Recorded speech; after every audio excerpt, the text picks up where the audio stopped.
अस्सलाम वालेकुम जी। उम्मीद है आप लोग खैरियत से होंगे। और आज थोड़ा टाइम था तो मैंने कहा सोचा आप लोगों के साथ जो है ना वो लाइव सेशन भी करते हैं। साथ में कुछ हमारे रियल एस्टेट डेवलपर्स की बड़ी कहानियां सुनने को मिल रही हैं। तो कुछ कहानियां आपको बताएंगे भी, बगैर किसी का नाम लिए। नाम लेना मकसद नहीं है, बल्कि आप लोग जब मेरी वीडियो वीडियो देखेंगे ये वाली, तो मुझे कमेंट सेक्शन में ज़रूर बताएं। मैं एक चीज़ सोच रहा हूँ, लेकिन अभी मैंने फ़ैसला नहीं किया। सोच में ये रहा हूँ कि ये जितने डेवलपर्स लोगों के साथ फ्रॉड करते हैं, इनका नाम लेके इनको एक्सपोज किया जाए। तो आप लोगों का क्या ख्याल है, ऐसा करना चाहिए? इसकी पूछने की वजह भी बता देता हूँ। क्योंकि दो तरह के इसमें इसकी जो है ना वो बाद में रिएक्शंस हो सकते हैं। एक तो ये है कि इन डेवलपर्स को जिनको हम एक्सपोज करेंगे फिर उनके साथ, क्योंकि मेरी अपनी रियल एस्टेट कंपनी भी है, मैं खुद भी काम कर रहा हूँ। और मैंने वो बहुत से ऐसे डेवलपर्स हैं जिन्होंने लोगों के, जो अब लोगों के साथ फ्रॉड कर रहे हैं, उन पहले ठीक थे तो उसमें मुख्तलिफ लोगों की इन्वेस्टमेंट्स भी हैं। तो अगर उनको इतने पब्लिकली एक्सपोज कर दिया जाता है तो हो सकता है कि लोगों को उसमें नुकसान हो। दूसरा, अ, ये भी है कि इनमें से बहुत से डेवलपर्स जब लोगों के साथ नुकसान कर सकते हैं तो वो मेरे साथ भी नुकसान कर सकते हैं। यानी कि इनको, इन लोगों के धमकियाँ में लहजे होते हैं, और बात जो है वो धमकियों पे और इस तरह की चीज़ों में पहुंच जाती है। तो सॉरी। तो मैं सोच रहा हूँ, लेकिन अभी मैंने फैसला नहीं किया। आप लोग मुझे कमेंट सेक्शन में बताइएगा कि क्या करना चाहिए। इनको पब्लिकली एक्सपोज करना चाहिए, या जिस तरह आज हम बगैर नाम लिए कुछ केसेस डिस्कस करेंगे वैसे ही चलते रहना चाहिए। सेकेंडली, इस वीडियो के दौरान जो लोग वीडियो देखेंगे वो लोग अगर कमेंट्स में कुछ क्वेश्चंस करेंगे तो हम उनको भी इंटरटेन करेंगे। वैसे लेट नाइट हो गया काफ़ी, तो आई डोंट नो इस वक्त कितने लोग ये वीडियो देखेंगे। बट स्टिल बाद में ये वीडियो अलहदा से भी मैं अपलोड कर दूंगा, तो ये सोशल मीडिया का हिस्सा बन जाएगी और हमेशा के लिए अवेलेबल होगी, मेरे यूट्यूब चैनल के ऊपर भी और फेसबुक के ऊपर भी। तो बात यह है कि रियल एस्टेट में इन्वेस्टमेंट, हर ओवरसीज़ पाकिस्तानी, लोकल पाकिस्तानी, उसने कहीं ना कुछ, कोई प्लॉट, कोई घर, कोई कमर्शियल, कोई रेजिडेंशियल, कुछ ना कुछ इन्वेस्टमेंट कर रखी होती है। लेकिन अफसोस ये होता है कि बहुत सारे लोगों को मुख्तलिफ जगहों पर नुकसान उठाना पड़ता है, फ़ायदा नहीं होता। तो सिनेरियोस कुछ इस तरह से हैं कि पहले तो फ़ाइलों का फ्रॉड होता था, आप जानते हैं फ़ाइलों में बड़ा मसला था। लोग जो हैं वो फ़ाइलों के फ्रॉड में ये करते थे कि फ़ाइलें ओवर सेल कर देते थे। ज़मीन अगर फॉर एग्ज़ाम्पल 10 प्लॉटों की ज़मीन है तो 1000 फ़ाइलें बेच दी। अब उनमें से प्लॉट तो 10 का ही मिलना है ना, बाकी जो 990 हैं उन्होंने ज़लील होना है। तो ये सिस्टम पहले चलता रहा और वो अभी भी चल रहा है। वो हमारा एक ऐसा मुल्क है, ऐसा बदकिस्मत मुल्क है कि यहाँ पे कोई लॉ बनता ही नहीं है, अनफॉर्चुनेटली। अभी आजकल काफ़ी सुनने को मिल रहा है कि गवर्नमेंट कोशिश कर रही है कि ये फ़ाइल सिस्टम ख़त्म किया जाए, लेकिन कोई भी उसमें ठोस इकदाम कोई नहीं है। बस मीडिया मीडिया वॉर ही चल रही है, समझ लें, और कुछ भी नहीं है। दूसरा, फिर हाई राइज बिल्डिंग्स आई थी। हाई राइज बिल्डिंग्स के अंदर ये सुकून था कि उसमें ओवर सेलिंग नहीं थी। मौके पे मैप पे चीज़ सेलेक्ट करके आप परचेज करते हैं। लेकिन उसमें भी डेवलपर्स और पाकिस्तानी हों और फ्रॉड करने का तरीका ना निकालें, तो ये तो समझ नहीं आती है। अनफॉर्चुनेटली फ्रॉड करने में हम लोग सबसे आगे हैं। जी सॉरी। तो उसमें फिर बहुत से डेवलपर्स ने नए नए तरीके उसमें फ्रॉड के निकाले। कुछ डेवलपर्स ने जो है वो मैप बना के चीज़ें बेची और उसके बाद चीज़ बनाई ही नहीं। और प्लॉट जो है जिस पे वो मैप बनाया था और जिसको मार्केट किया था, कई डेवलपर्स ने वो प्लॉट भी आगे बेच दिए। और लोग जो है वो फिर रास्ते देखते रहे उन डेवलपर्स के। फिर उन डेवलपर्स ने कुछ लोगों को पैसे वापस कर दिए, कुछ लोगों को अपने किसी दूसरे प्रोजेक्ट्स के अंदर एडजस्टमेंट्स डाल दी, और वो भी बढ़ी हुई महंगी कीमतों के ऊपर। तो मतलब अब लोगों के पैसे फंसे होते हैं, लोग कहते हैं क्या ही करें, अब इनके पास फंस गए हैं। ये हिसाब है। और कुछ डेवलपर्स ने जिन्होंने चीज़ बनाई और डिलीवरी दी टाइम पे, तो डिलीवरी का कॉन्सेप्ट ही नहीं है हमारे यहाँ पे, अनफॉर्चुनेटली। अल्लाह ताला हिदायत दे हमारे तमाम डेवलपर्स को, इनको शर्म ही नहीं आती है। इन्होंने मरना नहीं है, इनको मरना भूला हुआ है कि आप लोगों ने वादा किया है कि आप 3 साल में, 4 साल में, जो भी आप टाइमलाइन कस्टमर के साथ वादा करते हैं, वादा खिलाफी की कितनी सख्त सजा है। काश कि जितने हमारे डेवलपर्स हैं इनको पता चल जाए। वरना इनको अंदाज़ा नहीं है कि वादा खिलाफी की कितनी सख्त सजा है दीन में। और अंदाज़ा है शायद, लेकिन ये लोग बेहिस हो गए हैं, इनको शर्म नहीं आती है। इन्होंने मरना भूला हुआ है बस, और कोई बात नहीं है। सॉरी। तो जिन डेवलपर्स ने बिल्डिंग्स बनाई, लेकिन टाइम पे नहीं बनाई, लेट बनाई, और लेट बनाने के बाद जो है वो इन्होंने नया धंधा शुरू कर दिया कि कंस्ट्रक्शन कॉस्ट बहुत बढ़ गई है। कुछ कोविड के बाद कंस्ट्रक्शन प्राइसेस में एक जंप आया था बहुत बड़ा, अभी ईरान जंग हुई है तो फिर से एक बहुत बड़ा जंप आ गया, कंस्ट्रक्शन प्राइसेस एकदम बढ़ गई हैं पेट्रोल महंगा होने की वजह से। तो कोई ना कोई बहाना इनको मिल जाता है और वो बहाना बना के, दुनिया के किसी कारोबार में ऐसा नहीं होता, दुनिया के किसी कारोबार में ऐसे नहीं होता जो काम हमारे पाकिस्तानियों ने पकड़ लिया कि देखें जी ये एक कॉन्ट्रैक्ट हो गया हमारा कि हम फॉर एग्जांपल 50 लाख में आपको ये वाला काम, ये वाली कंस्ट्रक्शन करके देंगे, और जब 3 साल 4 साल बाद वो 50 लाख वाली कंस्ट्रक्शन डिलीवर करने का टाइम आए तो आप कहें जी वो महंगाई बड़ी हो गई है जी, अब 50 की जगह आपको ये 70 लाख देना पड़ेगा। किसी दुनिया के कारोबार में ऐसे नहीं होता, पर पाकिस्तान में यहाँ पे यार सब कुछ हो सकता है।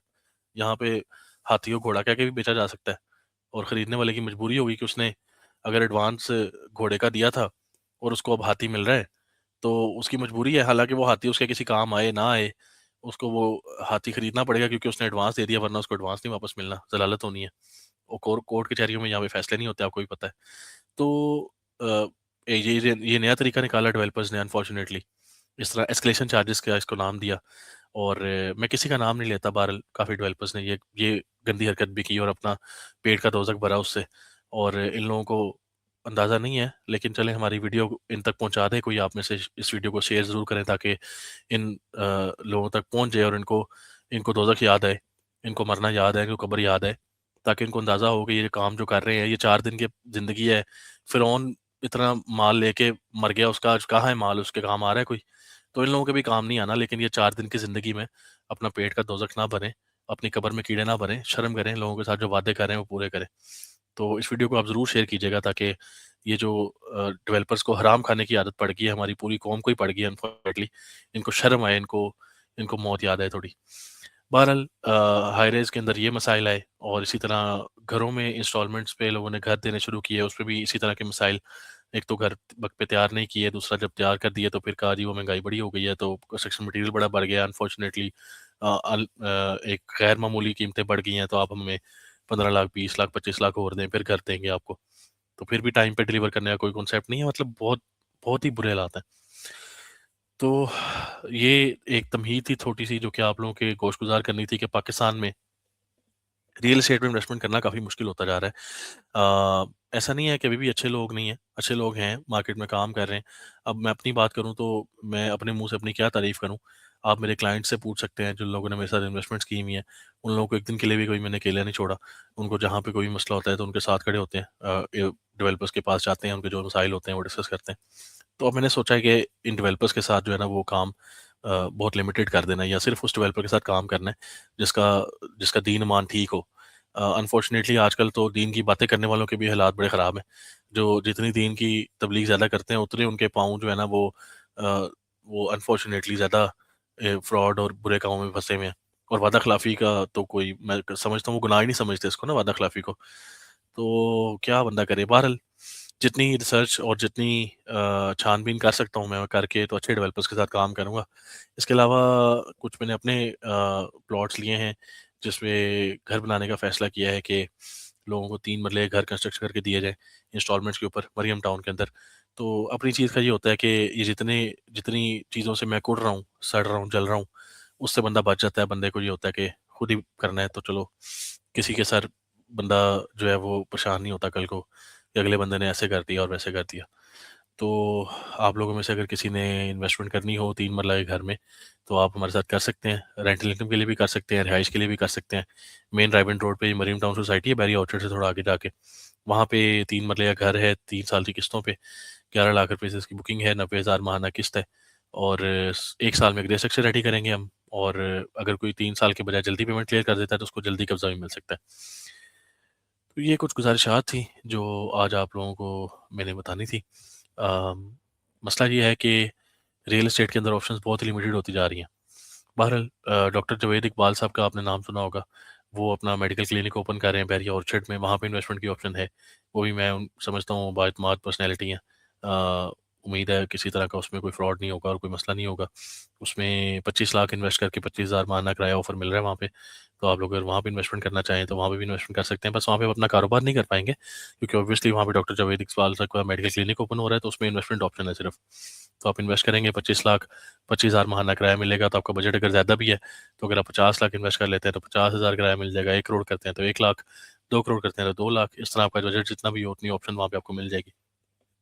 उतना एरिया आपके वो हैंड ओवर कर देंगे जिसकी आपको रेंटल इनकम मिलती रहेगी। ऑन ग्राउंड होगा ये, और कल को इसमें जैसे जैसे रेंट इंक्रीज होगा तो वो भी आपका बेनिफिट होगा। तो एक ये भी अच्छी इन्वेस्टमेंट ऑप्शन है। इसके अलावा कुछ रेजिडेंशियल प्लॉट्स भी मेरे पास फॉर सेल हैं, जिनमें बैरिया ऑर्चर्ड में प्लॉट है, उसमें G6 ब्लॉक में वो 55 लाख उसकी डिमांड है, पोजीशन यूटिलिटी चार्जेस पेड के साथ।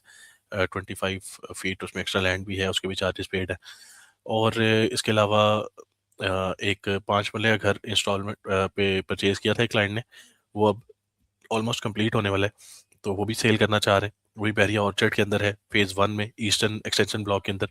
तो वो घर भी आपको मिल जाएगा तकरीबन 1 करोड़ 40 लाख में। अगर आप वो लेना चाहते हैं तो वो ऑप्शन भी अवेलेबल है। इसी वो ऑलमोस्ट रेडी होने वाला है, 1-2 माह में रेडी हो जाएगा।